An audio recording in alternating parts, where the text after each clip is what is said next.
চেয়ারম্যানের চেয়ারের মেয়াদ শেষ, আর নবীর আদর্শওয়ালা টুপিওয়ালা ওলামায়ে কেরামের কোন মেয়াদি নাই, শেষ হবে আবার কি? এই সম্মান কে দিছেন? টাকা দিয়া সম্মান কিনলে ফুলের মালার পরে আবার জুতার মালা।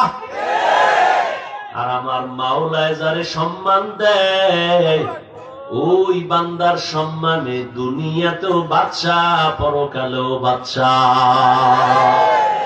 হে খোদা দয়াময় রব্বুল আলামিন,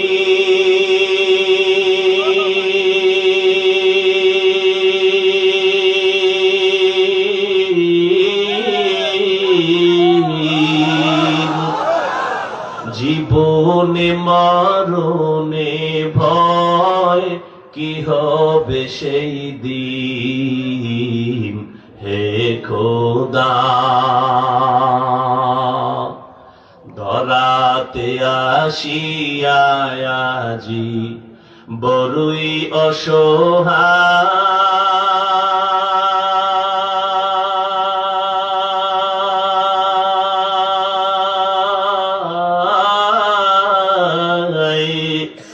ইহকালের মায়া জালে অন্ধ যে সবাই। দাও হেদায়াত মুক্তি দাতা গফুরুর রহিম,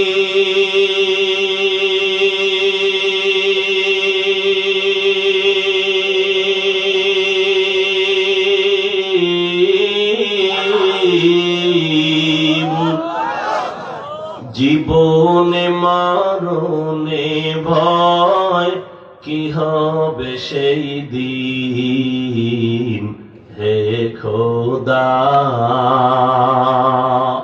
হে খোদা দয়াময় রব্বুল আলামিন,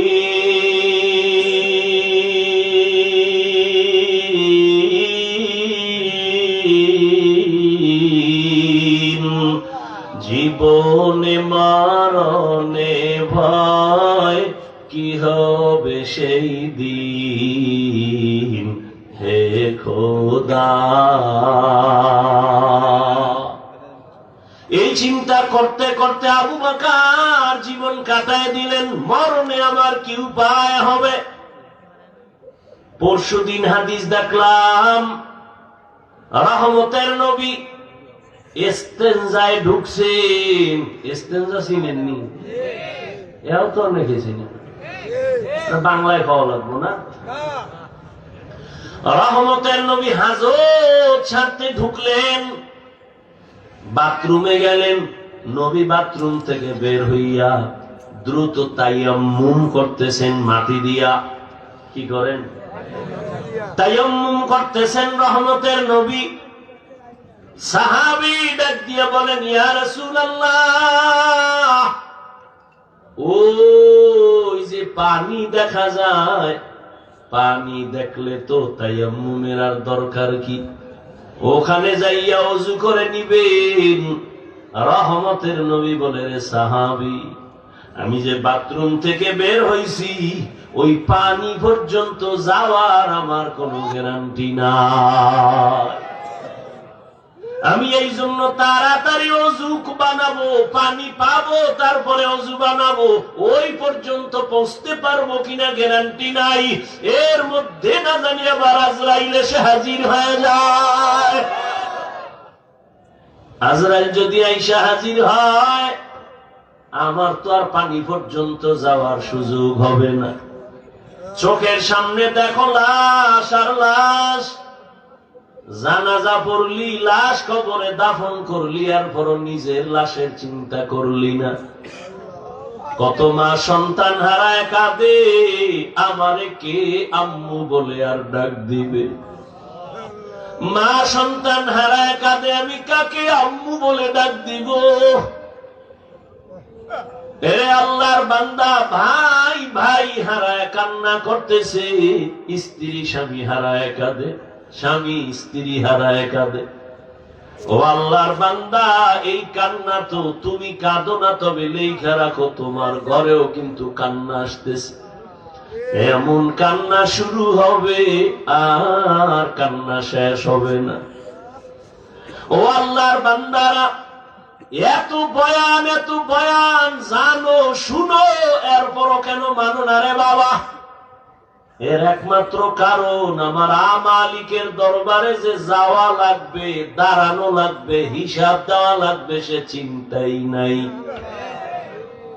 এই চিন্তায় যারে ধৈর্য ফেলাইছে, ওই বান্দার দিকে তাকাইলি দেখবা চোখের কোঠায় পানি। কিও ভাই, তোমার চোখে পানি কেন? বলে আমি মালিকের আদালতে কেমনে দাঁড়াইয়া জবাব দিব। রহমতের নবী আম্মা জান আয়েশার হুজরায় ঘুমায়। হঠাৎ নবী বলেন, আমি যদি ঘুমাই, আমার চোখ বন্ধ থাকলে আমার অন্তর ঘুমায় না। হঠাৎ আমি কানের মধ্যে শুনি, কে জানো আমার মাথার পাশে মসজিদে নববীতে কান্না করে রাতের গভীর। আমি উঠলাম, উঠা আমি বের হইয়া তাকায় দেখি রাতের গভীরে নামাজে দাঁড়ায়া কে কান্না করে? দুনিয়ার কোন সাধারণ কেউ না, আমার কলিজার সাহাবী, জান্নাতের 1 নাম্বার সার্টিফিকেটধারী সাহাবী আবু বকর নামাজে দাঁড়ায় দাঁড়ায় কান্না করতেছি। আমি নবী পেছনে অপেক্ষা করতেছিলাম। নামাজে জিজ্ঞাসা করলাম, ও আবু বকর, আপনি নামাজে দাঁড়ায় কান্না করেন কেন? আবু বকর বলেন, ইয়া রাসূলুল্লাহ, আমি আল্লাহর আদালতে কেমনে দাঁড়াবো সেই ভয়। হর কে দারত খৌফে হক দর দিল মদম, জন্নতুল মাওয়া দেহত রামাকাম, জুজবা হক চি জে মখাজ ইনসুজা ফজলে উআ মস্তে দর জুমলা জাহা। এই আল্লাহর ভয়, আল্লাহর আদালতে দাঁড়ায় হিসাব দেওয়ার ভয়টা অন্তরে ঢুকানোর জন্য লাগবে একজন আল্লাহওয়ালার নেক নজর। এজন্য আল্লাহ বলেন, ইয়া আইয়ুহাল্লাযীনা আমানুত্তাকুল্লাহা হাক্কা তুকাতি, ও মুমিনেরা আল্লাহকে ভয় করো হক আদায় করে। ওয়ালা তামুতুন্না ইল্লা ওয়া আনতুম মুসলিমুন। মুসলমান না হইয়া মরিও না, সাবধান। নবী বলেন, আলা কুল্লুকুম রাইন ওয়া কুল্লুকুম মাসউলুন আন রাইয়াতিহি। এই উঠেকা মোনাজাত দিয়ে দিব। মাওলায় যদি বাড়ি না নেয়, কেমনে আগে বাড়ি যাবা? মাওলায় না নিলে পারবা? একজনে 1.5 ঘন্টা আগে উঠে গেছে, তাড়াতাড়ি বাড়ি যাইব, আর একজনে মোনাজাত দিয়া কান্নাকাটি কইরে এরপরে রওনা হইছে বাড়ি যাব। ওই ঘটনা আছে না, সুলতান মাহমুদ গজনবীর ঘটনা, আয়াজের ঘটনা, এক ধনী বড় টাকাওয়ালা আর মালিক আর গোলামের ঘটনা। মালিক আর গোলাম বাড়ি যায়, হঠাৎ মালিকের কয়, গোলাম স্যার একটু দাঁড়ান, আমার একটু জরুরত আছে। দাঁড়াই নাম, ঢুইকা গেছে মসজিদে, মসজিদে গিয়া সেজদায় যাইয়া কান্দে। মালিক অপেক্ষা করে, আয় না কেন? নাইমা গিয়া দেখে গোলাম সেজদায় পড়ে কাঁদে, ও মালিক তোমার দরবারে হাজির, তুমি কবুল করো। দীর্ঘ টাইম অপেক্ষা কইরা গোলাম যখন বের হইতেছে, মালিক কয়, এত দেরি কেন করলা? কয়, যেই মালিক তোমারে মসজিদে ঢুকায় না, ওই মালিক আমারে যেন কেমন বের হইতে দেয় না। মাছ পানি ছাড়া ভাল লাগে না, মাছ পানি পাইলে মনে করে আমার জীবন। আরে আমার মাওলা পাকের যারা আশিক, আল্লাহর মহব্বতের যারা গোলাম, ওরা দুনিয়ার রং তামাশায় পইড়ে গেলে ভাল লাগে না, কখন জিকিরের ময়দানে ঢুকবে। কখন একটু আলেমের কাছে যাবে, কখন একটু কোরআনের তেলাওয়াতের আওয়াজ অন্তরে নিবে, কখন একটু জায়নামাজে দাঁড়াবে, কখন আমার মাওলাকে একটু মায়া কইরা ডাকবে, ও আল্লাহ। আরে আমার মাওলারে ডাকলেই তো বান্দা এত খুশি, আল্লাহর মোহাব্বত অন্তরে জমা হয়ে যায়। হানজালা নবীর সাহাবী, ঘটনা আপনারা নাম শুনছেন। হানজালা রহমতের নবীর বড় আশিক।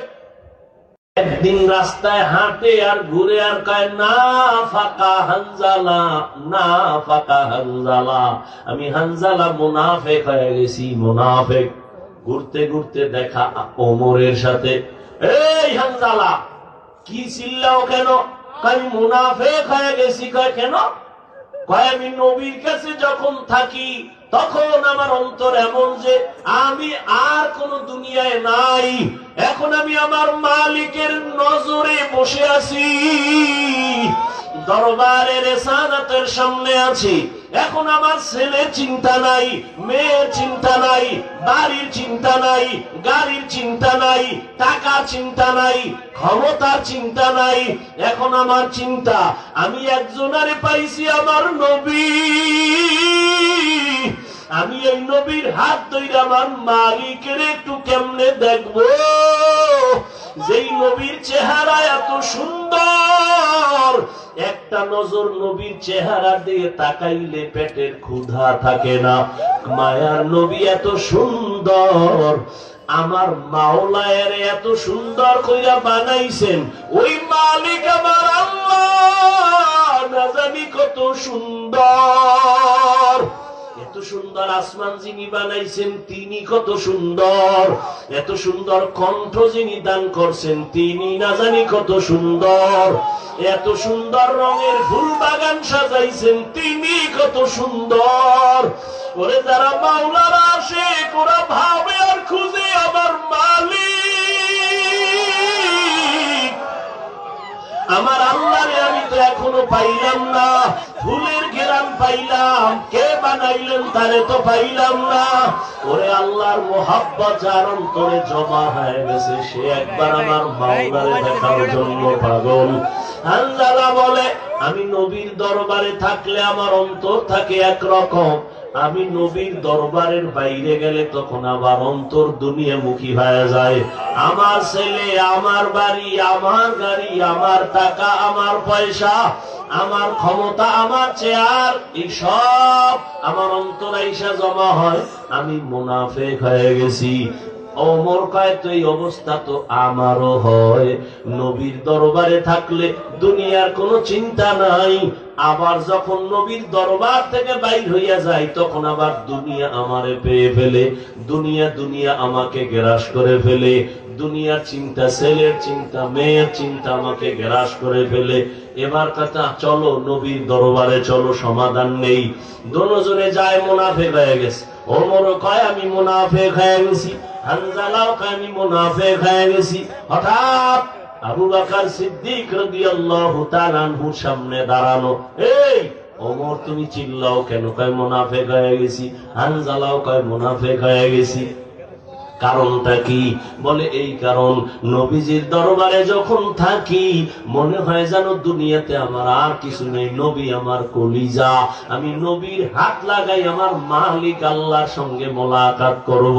কিন্তু নবীর দরওয়াজা থেকে বের হইলে তখন আবার ঢুইকা যায় ছেলে, মেয়ে, স্ত্রী, পরিবার, দুনিয়ার চিন্তা। আবু বকর কয়, অবস্থা তো আমারও, মনে হয় আমিও মুনাফিক হয়ে গেছি, আমার মাওলার ভয়। আর তুমি নামাজে দাঁড়াইয়াও দোকান নিয়ে ভাবো, নামাজে দাঁড়াইয়াও ছেলের চিন্তা, মেয়ের চিন্তা, ঘরের চিন্তা, ক্ষমতার চিন্তা। ওরে আবু বকর, নবীর দরবার থেকে বের হইলে দুনিয়া, নবীর দরবারে থাকলে দুনিয়ার চিন্তা নাই, এরপরও ভয়, কান্নার আওয়াজ। আর তোমার আমার তো নামাজের মধ্যেও দুনিয়া ঢুকানো, জিকিরের মধ্যেও দুনিয়া ঢুকানো, তোমার আমার চোখে পানিও নাই, কোনো আফসোস নাই রে বাবা। নবীর দরবারে গেলেন, রহমতের নবী বলেন, এমন যদি তোমাদের হয় আর ভয় লাগে, এটাই তোমাদের ঈমান যে শুদ্ধ পরিপক্ক, এটাই তার প্রমাণ, তোমাদের ঈমানে কোনো ভেজাল নাই। এরে নবীরা আশেক,